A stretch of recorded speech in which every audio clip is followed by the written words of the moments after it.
Hello everyone. Hello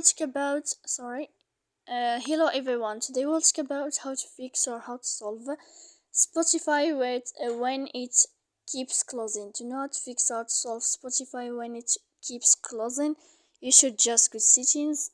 Here in this page, we click apps, default apps, app settings. When you'll find this list, you will enter to the window of Spotify. Then in this page of app info, we click on first stop and we click OK.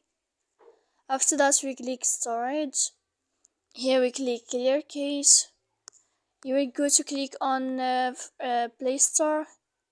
And if you will find here Spotify music and podcast, you can click update if you will find it in this blue sign. So please don't forget to support us by like and subscribe. See you next time in another video, and thank you for your attention and your watching.